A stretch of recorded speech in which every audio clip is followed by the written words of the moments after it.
Seja bem-vindo para mais um episódio aqui do SedaCast, o podcast da Seda College, em convite com o Se Vai Bora. Eu, Rafael. Em parceria com o Se Vai Bora. Em parceria, né? Com o Se Vai Bora. Eu, Rafael. Indiara. Nós chegamos na Irlanda em 2019 e agora voltamos a convite da Seda para trazer histórias de intercambistas que estão aqui na Irlanda, né? No processo de intercâmbio e intercambistas que decidiram fazer da Irlanda a sua casa. Intercambistas e ex-intercambistas. É bom que você vai ter uma perspectiva de como é que funciona a vida por aqui. Tem pessoas que têm 8 anos de Irlanda, 7 anos, 1 ano, 3 anos.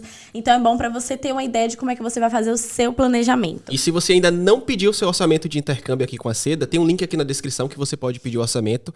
Não esquece de seguir a gente também nas nossas redes sociais aí, a Seda College, seda.college, o Instagram. Se inscreve no canal da Seda também, é muito importante, tá bom? Clica nesse botãozinho de gostei, se inscreve no nosso canal, Se Vai Bora. E agora vamos parar de recado, né? E bater um papo aqui com a nossa convidada. Ana Machado. Ana Machado, a.k.a. Aninha. Aninha, Paulinha. Ana Paula Machado, é isso mesmo, isso mesmo. E aí, Ana, como é que tá a força? Tá indo. Não muito forte, não muito fraco, a gente tá equilibrando. Ana, quanto tempo de intercâmbio? Eu cheguei aqui 4 anos atrás, bem dizer, né? Cheguei em 25 de setembro de 2019. Vai fazer 4 anos agora, então. Chegou como intercambista, como a gente, para estudar inglês e agora tá fazendo faculdade. Agora eu terminei a faculdade. Você terminou já a faculdade. Terminei em maio. Estou muito feliz. Parabéns. Quantas renovações você fez? Você só fez um curso? Não, eu fiz as 2 renovações, né? Os 3 períodos de curso aqui. Quando foi que você sentiu que seu inglês já estava assim preparado para conseguir fazer uma faculdade? Olha, a gente sempre fica meio inseguro, né? Eu nunca sei, na verdade, se estava preparado, eu me arrisquei. Então, não tinha certeza. Mas eu consegui me comunicar, consegui escrever e ler bem tranquilo. Então, eu falei, eu vou tentar. E no começo, quando a gente chega lá, não são só irlandeses também, tem pessoas de outros lugares do mundo. Tinha um professor indiano, inclusive, e o sotaque pega muito. Então você fica tipo, porra, não devia ter começado. Não pode falar pelo menos. Não, menina, não devia. Eu falo toda hora aqui um pouco. Não devia ter começado, mas aí você vai, com o tempo, né? O ouvido vai acostumando. Então, não sei se eu estava preparada, mas eu fui assim mesmo. E você finalizou, então é o que importa, você estava preparada. Qual foi o curso que você fez? Eu fiz Data Analytics na CCT. Poxa, e o que é, explica pra gente rapidinho o que é que faz um Data Analytics.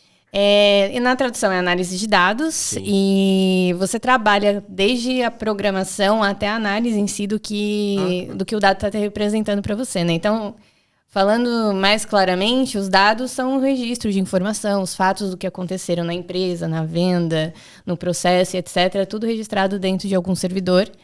E a compilação desses dados é que vão trazer algum tipo de informação para a empresa, para tomar decisões, para novos negócios. É sua cara, Ana. Pra quem não sabe, Ana é minha colega de trabalho, né? Então, tipo, é a cara dela, é o que ela faz hoje, né? Uma das coisas que ela faz dentro da Seda, né? Sim. Essa parte de análise de dados. E pra você, tipo, foi 1 ano só de curso? 1 ano de curso. Esse é o tipo de curso que você faz como se fosse é meio que uma pós-graduação, mas um adicional à sua graduação anterior. E aí eles compilam tudo em 1 ano. Também é full-time, né? Eu fiz o full-time, que depois a gente vai falar em relação ao visto, mas eu poderia fazer o part-time com o meu visto atual. Só que eu preferi fazer o full-time porque o part-time hoje, nessa faculdade, era somente online, EAD. E eu queria ter a experiência presencial. Sim, bem melhor. Mas aí o full-time seria o quê? Todos os dias indo pro curso ou a carga horária mesmo que é maior e é dividido? A carga horária que é maior. No meu caso, eram 2 dias na semana, 5 horas por dia. Então, 10 horas ali na semana. Eram só 2 vezes na semana? 2 vezes na semana. Então, você conseguia conciliar o trabalho com a faculdade tranquilo, assim? Eu achei que ia ser tranquilo. Como é que foi esse processo? Explica pra gente. Porque tem muita gente que tem curiosidade de saber. Porque pra estar aqui você vai precisar estar trabalhando, né? Óbvio. Você vai precisar pagar suas contas. Só que algumas faculdades vão exigir que você estude de manhã e de tarde. Aí tem muita gente que fica na luta ali, tipo, trabalha à noite. Pra conciliar. Aí às vezes no dia de folga, em vez de descansar, vai trabalhar. Enfim, é uma loucura. Mas dá pra fazer. Como é que foi no seu caso? Eu não tinha, na verdade, essa alteração tão grande em relação aos horários. Foi fixado nesses 2 dias, que era de segunda e terça, 5 horas por dia, né, de aula ali. E no começo eu também achei, vai ser tranquilo, né? 2 dias só na semana, eu consigo conciliar o trabalho de manhã, eu estudava à tarde. Então eu consigo trabalhar de manhã e estudar à tarde, e à noite eu continuo o que eu tiver para fazer. E foi assim, de fato. Só que foi menos tranquilo do que eu imaginei, porque as 5 horas que você tá ali, ouvindo o inglês o tempo inteiro e tentando aprender o conteúdo que o inglês está te passando, deixa você muito tensionado. Eu chegava em casa com isso aqui tudo dolorido. E apesar de entender e conseguir me comunicar ali, parece que o cérebro ele trabalha 2 vezes o que ele trabalharia se fosse em português. Com certeza. Você tem que estar muito mais atenta para entender, né? Muito, muito mais atenta. E era apesar de ser análise de dados, que é uma coisa que eu gosto também, tinha muito de programação que eu não sabia praticamente nada. Então hoje você sabe programar também? Muito pouco.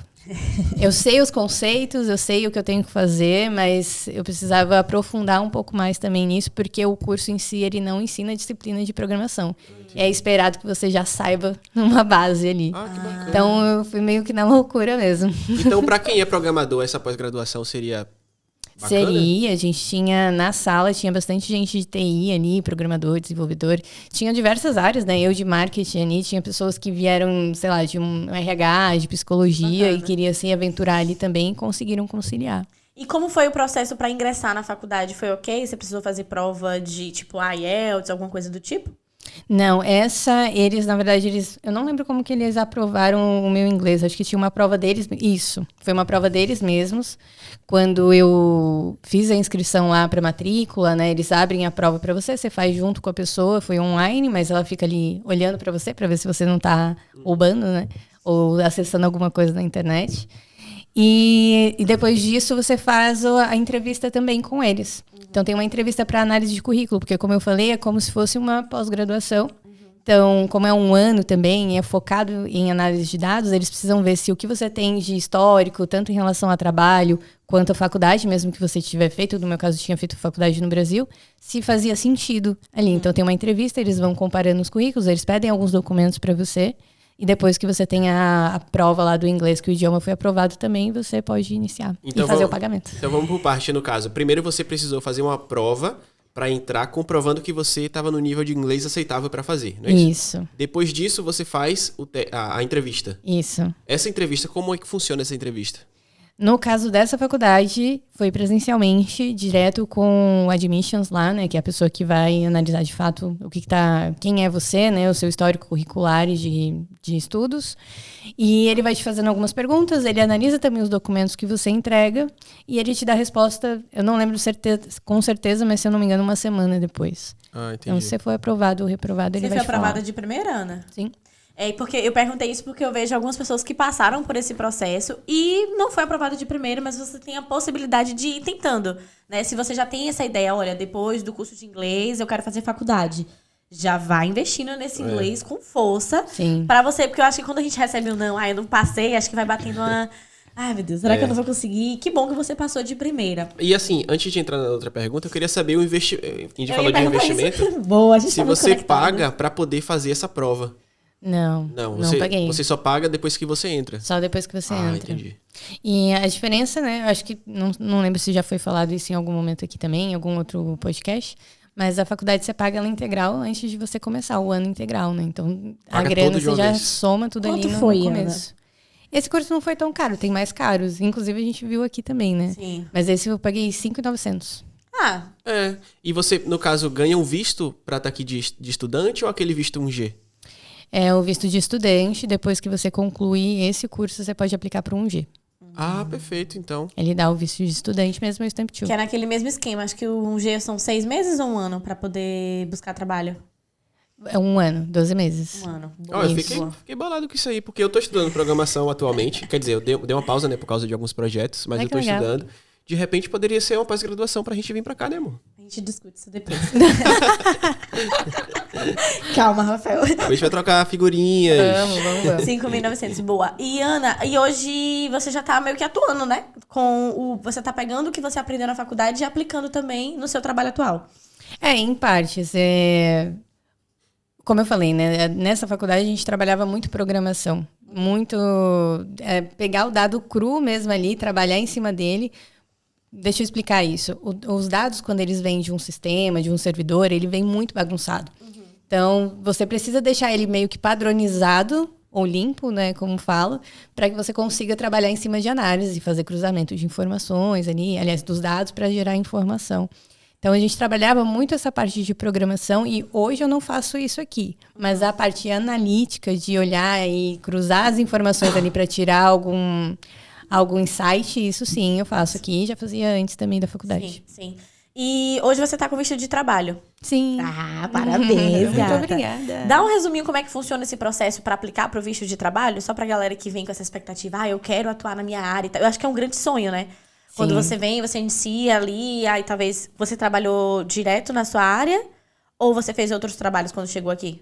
Não, quando eu cheguei aqui, eu fui procurar qualquer trabalho. O que me importava era o dinheiro na conta, pagando meu aluguel, pagando a minha comida.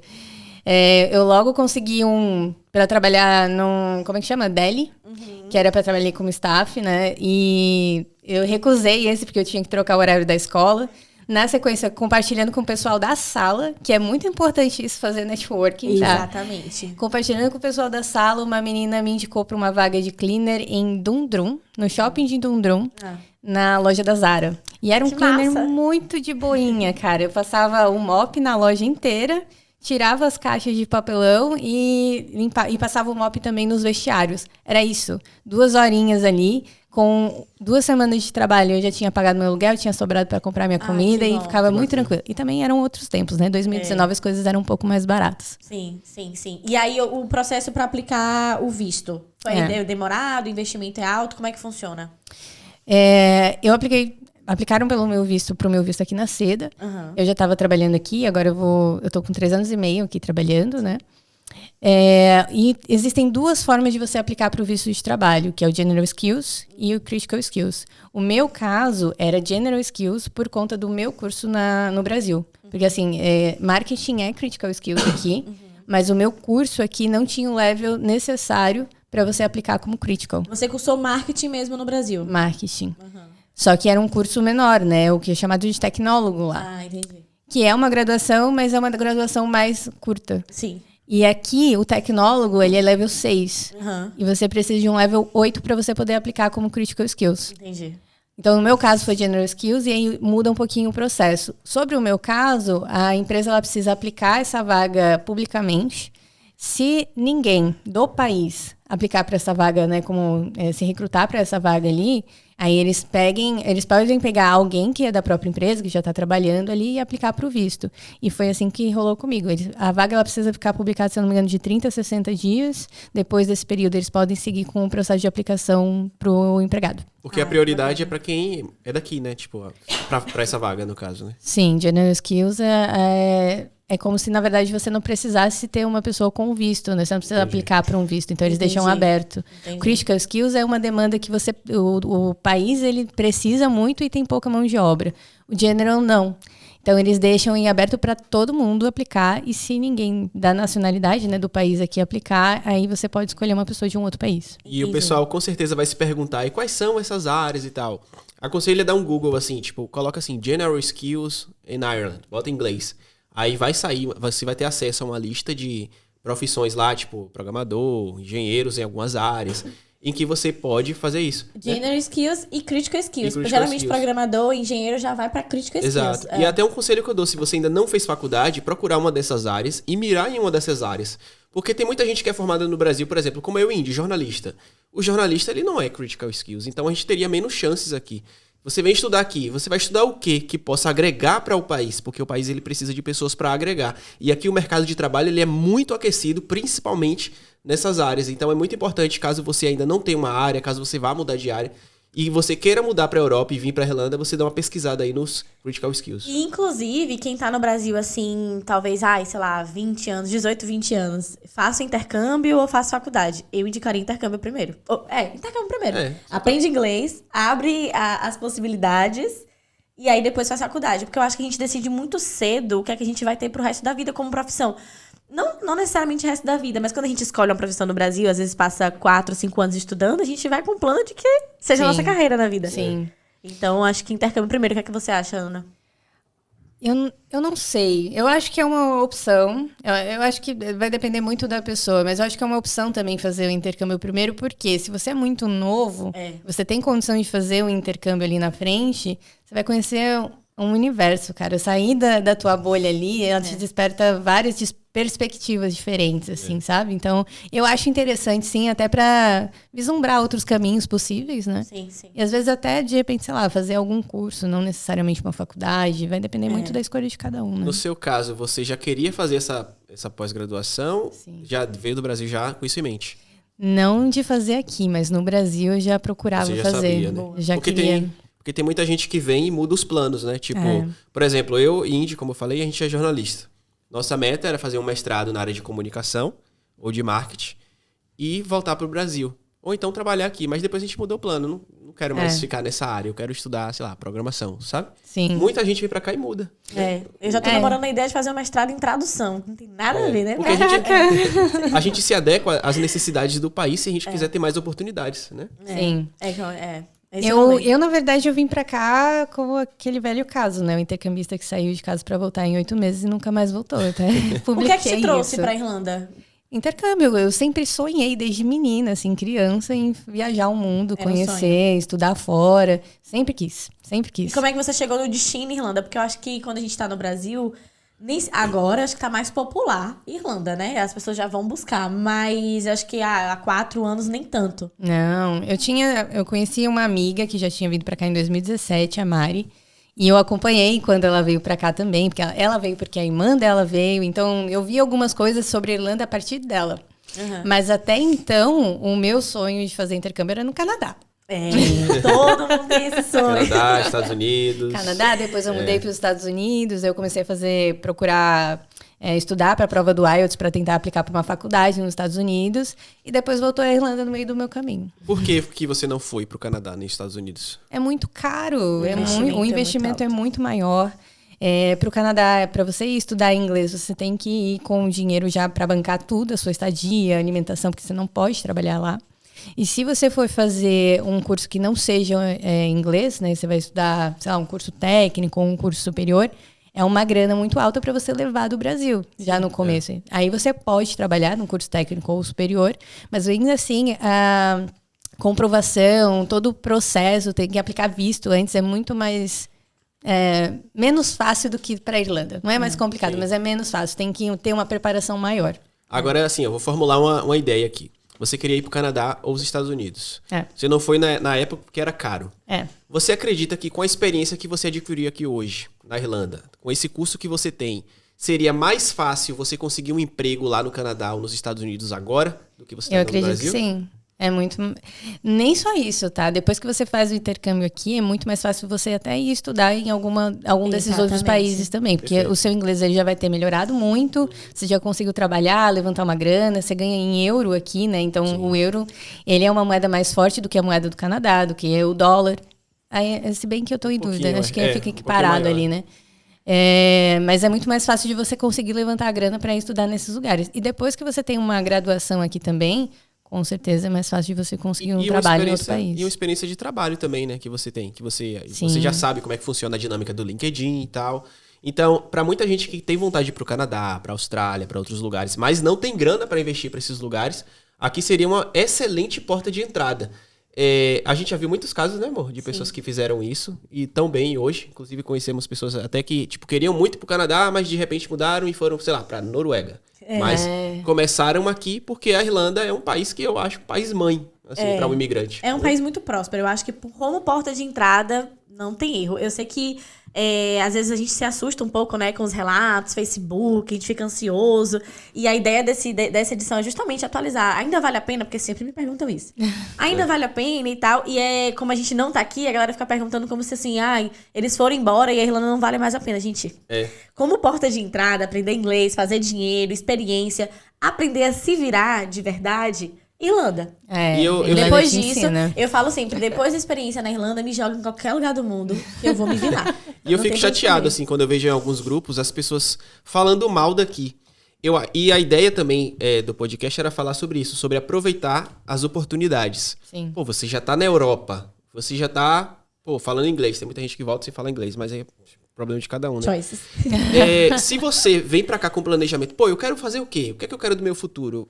Sabe, no seu caso, você veio querendo fazer isso. E você conseguiu fazer isso. Sim. Sabe? Então, eu acho que você não ia ficar lá falando mal da Irlanda, que não vale a pena. Não, jamais. Porque o seu planejamento foi esse, né? Eu sou eternamente grata. Na verdade, como eu falei, eu pensava em voltar para o Brasil depois de 8 meses. As coisas foram acontecendo aqui, a gente viveu uma pandemia aqui, foram criadas algumas oportunidades no meio do caos, eu costumo falar, porque eu tive muita oportunidade nesse período, apesar dos apesares, né?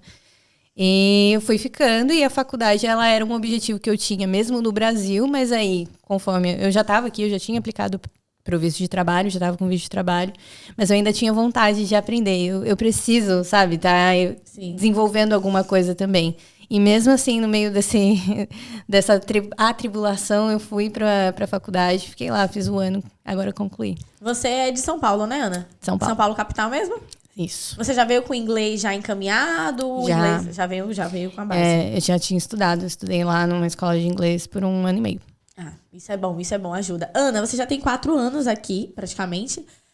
Nessa trajetória aí, o que é que você vê que mudou, né? Da Irlanda que você chegou, a Irlanda que você tá agora, custo de vida, acomodação, que são coisas que quando a gente tá no Brasil planejando, a gente fica bem inseguro. O que é que você vê que mudou, melhorou, piorou? Pode falar a verdade. Não, eu acho que o planejamento ele tem que ser maior hoje, porque os custos aumentaram bastante, né? Ainda assim, quando você coloca numa base de comparação em relação ao que você ganha aqui e o que você ganha no Brasil, aqui ainda você tem uma qualidade de vida, né? Um aproveitamento maior do que você está recebendo e do que você tem que gastar.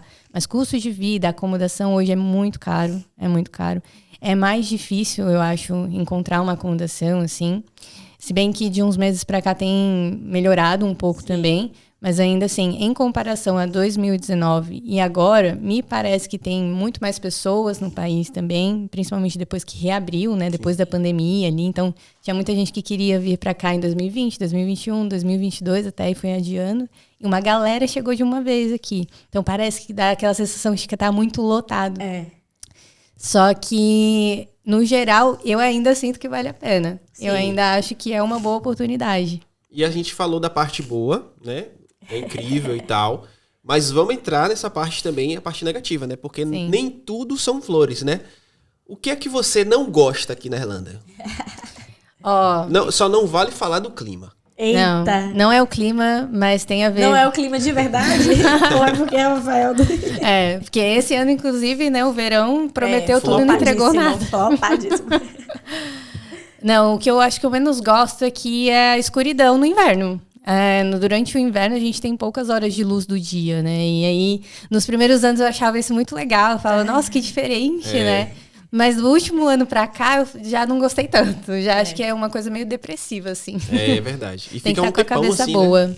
São pelo menos uns 3 meses, assim, com pouca luz, e depois volta a aumentar de novo. É muito depressivo. Eu lembro que na minha época, o primeiro inverno, eu trabalhava no Starbucks. Eu tinha que abrir o Starbucks. Então eu acordava 5 horas da manhã, de noite ainda. Sim. E aí eu ia pro Starbucks, quando eu saía já tava tudo escuro também. Então eu não via a luz do dia e eu me sentia, velho, eu não tô vivendo, porque baiano, né, gente? Eu preciso de sol pra sobreviver. E eu sempre fui muito solar. Sempre, assim. Eu sempre fui a doida, assim, de ir na janela e agradecer o sol. Bater palma no pôr do sol e tal. Então eu acho que essa parte faz muito sentido mesmo. E assim, conta um perrengue que você já passou. Que você nesse momento, você falou assim, poxa, larguei minhas coisas lá no Brasil, vim pra cá passar por isso. Achar acomodação, gente. Achar acomodação, principalmente eu procurei acomodação fixa na primeira semana que eu cheguei aqui e eu visitava umas acomodações assim muito bizarras, sabe? Tipo, eu só tinha 1 semana de acomodação temporária aqui, então eu fui indo atrás, correndo atrás. Eu não tinha muito tempo, eu não queria renovar a acomodação temporária, até porque a acomodação temporária ela é mais cara do que uma acomodação fixa, né? Quando você calcula pelos dias ali. E eu fui indo atrás e tinha quartos, gente, que parecia uma caverna. Tipo, era um negócio muito absurdo, então isso me assustava. Mas se você procurar, você encontra algo melhor. E eu encontrei algo até que barato, né? Na época. E também tem aquilo, né? A maioria das casas que eu encontrava que eram ruins, assim, a casa era ruim, eram no centro da cidade, porque eu queria a comodidade de locomoção. Quando eu achei uma casa melhor, ela era mais afastada. Isso. Era 20, 30 minutos, nem tão longe assim, né, de ônibus. Mas era uma casa muito melhor, limpa, enfim, pintada. Não era uma caverna. E quantas casas você já morou desde que você chegou? Eu morei, essa que eu tô agora é a 4ª casa. Quanto é que você paga hoje no aluguel, Ana? Eu pago hoje 1.100. Mas é um quarto single. Quarto single. Só pra você. Só pra mim. Isso seria possível quando você chegou? Não, sem condições. É bom esclarecer isso pra galera, porque assim, não quer dizer que você vai morar em uma casa ruim o intercâmbio inteiro, né? Tipo, você vai evoluindo, você vai vendo que aqui tem mais oportunidades de trabalho, às vezes você vai trabalhar mais afastado do centro, sua vida vai saindo um pouquinho mais do centro. Tem pessoas que decidem ficar, mas tem pessoas que decidem ir pra mais afastado. E conforme vai melhorando a sua vida, você vai ganhando um pouquinho mais, você vai, tipo, poxa, ter 1.000 e tantos euros para poder alugar, sim. Um quarto mas single. Isso você vai tendo mais referências para poder conseguir mais casas. Sim, também, sim. Né? É um processo Você chegou a dividir quarto, Ana? Já em algum momento? Sim. A primeira casa que eu morei, eu dividi com mais 3 pessoas. Eu pagava 350 euros de aluguel, mas eram 4 pessoas no quarto. E a casa eram 12. E a gente passou o período de pandemia vivendo em 12 pessoas. 12? Sério? E aí, como foi isso? Loucura, todo mundo ficou doente. Alguns respeitavam, outros não. Tinha várias tretas. Foi por isso que eu saí da casa. Não, eu imagino. Ai, gente, caótico. Mas todo mundo brasileiro? 12 pessoas? Não todos, mas a grande maioria. A grande maioria era. Acho que 3 pessoas não eram do Brasil. 12 pessoas sem ter o que fazer numa casa, hein? Deve ter sido uma loucura. É, uma loucura mesmo. Ana, sobre o seu trabalho, você começou na Seda como consultora de intercâmbio. Hoje você está como gerente de marketing, correto? Isso, marketing e vendas. E aí você nessa trajetória já viu também muita coisa, né? A gente lida diretamente com alunos. A gente vai acompanhando o aluno do Brasil até chegar aqui. Então, mesmo que você não esteja na linha de frente hoje como consultora, você tem uma ideia ali de como funciona, toda aquela dinâmica da pessoa que está no Brasil planejando para chegar aqui. Qual conselho você daria para essa galera que está no Brasil hoje, pensando em comprar um intercâmbio ainda esse ano, se planejando para vir em 2024, 2025? Tá. Eu gosto muito de planejamento, né? E quando foi na minha vez, falando pela minha experiência, eu decidi tudo muito rápido, mas eu coloquei na ponta do lápis os cenários. Então, o melhor cenário de grana, o pior cenário de grana, onde eu poderia achar uma acomodação melhor e não. Então, o meu conselho para quem está vindo seria, de fato, se planejar, porque, como a gente falou, o custo está mais alto aqui, mas é possível. Se você planeja direitinho, coloca ali na ponta do lápis onde você consegue levantar grana, quanto tempo você consegue ficar sem trabalhar, você já vem mais preparado e evita passar alguns anseios ali em relação a dinheiro, de fato. Porque o dinheiro, quando você vem para cá, é segurança. Muito mais do que você ter uma grana ali sobrando. É para você se garantir que você não vai ter que ligar para a mãe pedindo ajuda, entendeu? Exatamente. E quando a gente traz, é meio que assim... A gente traz em euro, mas é em reais ainda. Então, acho que tudo pesa mais. A nossa cabeça converte. Demora um tempo pra sua cabeça parar de converter. É só a partir do momento que você tá com o seu trabalho aqui, né? No início você fica meio desesperado, né? Quanto é isso em real? Meu Deus, essa parte custa R$70. Agora, assim, eu tenho uma pergunta pra vocês duas. É mais pra vocês duas que trabalham nesse ramo aí do intercâmbio. Do nada eu tô sendo entrevistada. Eu acho Senta aqui. É porque eu acho que vale pra galera que tá chegando refletir. Né? Eu acho que vai ser até um corte isso aqui. Ele já pensa. Quais são os maiores erros dos intercambistas quando eles chegam aqui? Na visão de vocês. Vai você primeiro. Tá. Eu acho que é querer que tudo se resolva pra ontem. Sim. E não é assim, gente. A gente tem o hábito de, no Brasil, fazer as coisas no nosso tempo, porque a gente tá num lugar que a gente tá acostumado. Mas quando a pessoa chega aqui, até quem fez o planejamento, acha que as coisas vão acontecer muito rápido. E não é bem assim. Sim. E aí a frustração vem. Se você não tá pensando que pode ser diferente do que você planejou, você fica frustrado. Eu fiquei frustrada no meu. Acontece. O meu é um pouco alinhado com o que você falou. É tipo, não alinhar expectativa versus realidade. Porque quando a gente tá no Brasil, e aí, por exemplo, você consome conteúdo. A galera que consome o Se Vai Embora fala muito assim, eu gosto de vocês que vocês falam a realidade. Mas, na prática, a galera escuta, mas nem sempre ela entende o que a gente tá falando. Só quando ela vai viver. E eu sinto que, às vezes, como a gente chega aqui, a gente tá sem a rede de apoio, a gente fica procurando alguém pra culpabilizar. Transferir a responsabilidade. Porque foi culpa do governo, foi culpa da escola, foi culpa do trabalho. E, gente, cadê a sua culpa? Eu acho que isso é a maioria das pessoas, né? Eu acho não que traz a responsabilidade pra si, né? Na experiência que eu venho atendendo a galera, eu sinto muito isso, assim. Tipo, a gente já conversou com pessoas que... porque minha consultora falou que não me falou que tinha que marcar o Genebip. Tá mudando de país. Bora entender o processo, lógico, é importante sim um suporte, a gente sempre dá, enquanto eu acho que é por isso que eu gosto de trabalhar na Seda aqui, particularmente falando, porque o Se Vai Embora a gente sempre trazia isso, Na nossa época a gente não teve. E aí eu acho que... Mas mesmo assim a galera ainda não alinha expectativa versus realidade. Não pesquisa, não entende que você vai ter que descer de salto, você vai ter que dar um passo pra trás, pra depois você ser impulsionado pra frente mesmo. Então é importante vir com essa ideia de que você vai recomeçar. Você vai desconstruir, por mais que você venha com dinheiro, que eu acho que é essa a ideia, né? Uma grande maioria vem com dinheiro contadinho e tal. Mas mesmo que vem com dinheiro, tem que entender que mesmo o dinheiro também aqui não vai resolver tudo. Não, ele é só a sua fonte de segurança ali pra quando der merda. Porque em algum momento vai dar uma merdinha. Exatamente. Por mais... Quando a gente fala, eu lembro que uma vez uma menina comentou, gente, mas que tanto perrengue é esse que vocês falam, que parece que vai acontecer alguma coisa. Eu acho que é só na vida real que a galera entende de fato. Sim. E é por isso que é importante alinhar expectativa versus realidade. E eu tenho algumas colocações de encontrar algumas pessoas e tal, e o que elas me relatam, o que elas falam comigo, ou até alguns colegas meus antigos de trabalho que falavam, que às vezes eu olhava pra ele e falava, sério, mano, que tu veio pra cá assim? Porque, primeiro, elas acham que quando elas chegarem, a pessoa vai pegar na mão dela e vai levar ela pra fazer as coisas. Sim. Primeiro, que intercâmbio é o desafio de você fazer essas coisas sozinho. Né? Primeiro ponto. Você comprou um intercâmbio, não quer dizer que a pessoa que está aqui vai fazer tudo por você. Segunda coisa é não pesquisar como é que funciona a dinâmica burocrática do país. Pô, você vai mudar, aí você não sabe que tem que marcar o visto, não sabe que tem que tirar o PPS. Você tem obrigação de saber, na minha visão. Sim. Antes de eu ir vir pra cá, a gente teve uma consultora, tipo, no meio depois, assim, ela meio que sumiu, assim, não sumiu, mas ela vendeu o intercâmbio, mas... Ela saiu da empresa e a gente ficou sem suporte. Mas a gente não tava muito preocupado, porque eu já tinha pesquisado tudo sobre como era aqui, mais ainda a parte burocrática. Então eu não precisava delegar à pessoa a minha função, né? Sim. Tipo, isso faz parte do intercâmbio também. Então eu colocaria também essas duas coisas aí, não pesquisar, não planejar. Não, na verdade, não pesquisar sobre a parte burocrática. E não se preparar para a chegada. Né? Boa. Trabalhar a ansiedade. E eu vou aproveitar a oportunidade aqui. Eu e Indy, né? O pessoal acha que a gente tem uma agência de intercâmbio. A gente não tem agência de intercâmbio. Tá nos pontos. Indy é o contato que você tem com a seda, né? Então não é uma agência, né? Então, só para que fique bem claro. É engraçado, é importante deixar isso, porque às vezes a galera fala assim, é agência. Agência que você vai embora com a seda. Não tá nos planos, não. É isso, né? Eu acho que... E, Ana, uma coisa... nessa trajetória aí também de 4 anos, quem foi a Ana que chegou aqui e quem é a Ana hoje? A Ana que chegou aqui, eu acho que era uma menina que tentava se preparar para as coisas e não estava esperando uma avalanche de emoções chegar aí e mexer com ela. Hoje a Ana ainda tá nessa avalanche. Mas eu acho que a gente vai se preparando, né? Esses perrengues que a gente falou, essas coisas que acontecem no meio do caminho, vão deixando a gente mais forte.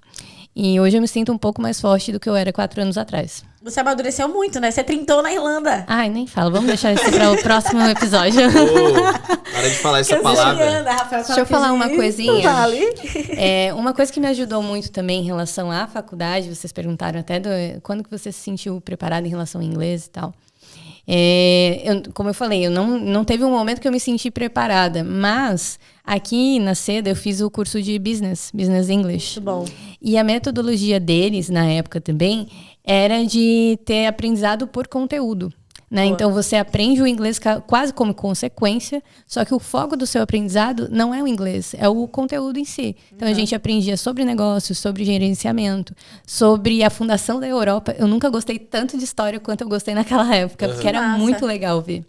E o inglês ele vai meio que imergindo dentro de você, sabe? Junto com isso, porque tinha muita leitura, tinha apresentação semanalmente também. Então isso ajuda muito. E eu acho que para quem pensa em vir para cá e já tem nos planos fazer uma faculdade, ter esse curso ali no meio do caminho já é interessante também para você se preparar em relação ao idioma, apresentação, expressões verbais e etc. Como é que funciona para quem quiser fazer esse curso com a Seda? Como é que funcionaria esse processo?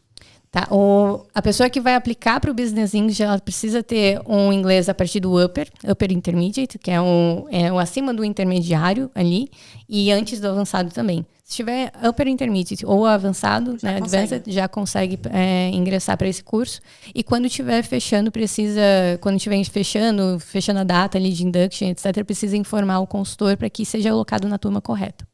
E o bom é que a escola ela tá preparada também com atividades extracurriculares, né? Sim. Que você pode estar fazendo além das aulas. Porque tudo vai depender de você. Não bote culpa na escola, não bote culpa no seu coleguinha e tal.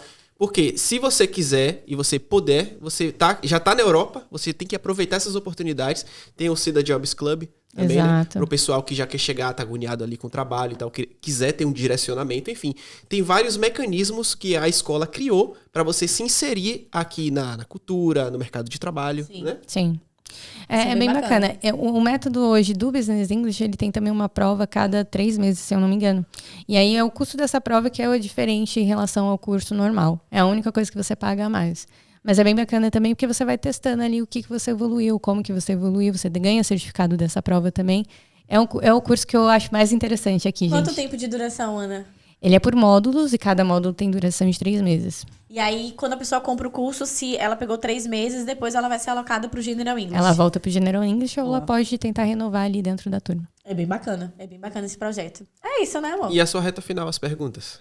Não, eu vou chegar no bate-bola, então por isso que eu tô perguntando pra vocês. Tem mais alguma coisa, meu amor? Você acha que a gente falou sobre tudo, alertou sobre tudo, a galera, faculdade, oportunidades? Sim, mas eu fico aberta também para tirar dúvidas de quem quiser conversar. Se você fechar com a Seda, você vai ver a Ana por aqui, né? Ela tá sempre rodando por aí. Vez ou outra a gente vai se cruzar pelas escadas da Seda. É isso. Parabéns, Ana, pela sua trajetória aí. Eu acho que finalizar esse ciclo. Poxa, eu fiz uma graduação na Europa. É muito gratificante. É muito massa. É muito gratificante. Porque não é fácil, gente. Mas vale muito a pena. Na reta final, tô fazendo bate-bola. Eu acho que você pensou, Ana, você viu, né? Mas vamos lá. Eu vi, mas eu não lembro. Não lembro. Boa. A memória é curta. Qual a sua maior dificuldade até aqui, morando fora? A distância da família. Você sente muita falta, né? Eu sinto. Eu achei que eu fosse sentir menos. Mas eu não vou falar muito também, porque eu já começo a me emocionar. Canceriana aqui toma conta. Canceriana. Sua maior realização até aqui? O visto de trabalho, a graduação. São as maiores realizações que eu tive. Define o intercâmbio em uma palavra. Desafio. É desafiador. É constante. É te tirar todo dia da zona de conforto, né? É verdade. Todo dia, gente. Todo dia. O que você passa tranquilo no Brasil aqui vira um grande problema. E te transformar em outra pessoa, né? Pelo menos você tem seu gato, né? Pra ser sua companheira. Ele é outra grande realização. Você trouxe do Brasil ou você pegou aqui? Eu peguei ele aqui. Um beijo, Nuno. Era Nuno, né? Ele tem 3 pais. Maravilha. Ana, brigadão.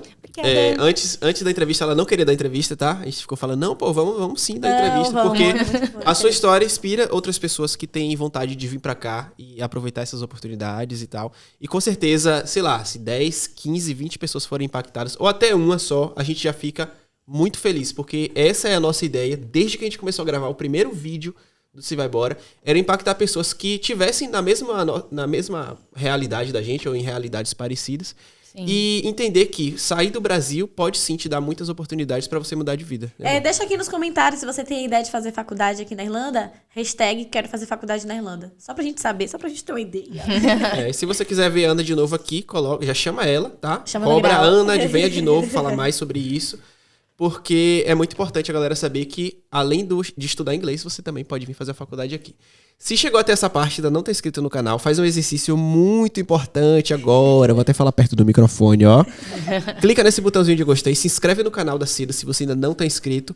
Segue a Seda.college no Instagram e não esquece de seguir a gente também, muito importante. Se vai embora. Tem playlists de vários assuntos relacionados a intercâmbio que vão te ajudar aí no teu planejamento. Muito obrigada por ter acompanhado até aqui. Espero que esse conteúdo te ajude e transforme a vida aí do lado de lá. E o que você precisar, bota aqui nos comentários pra gente continuar trazendo esse conteúdo. Um cheiro e continua acompanhando. Obrigada. Que tem mais episódios aí nessa edição. Vem pra Seda. Vem. Importante.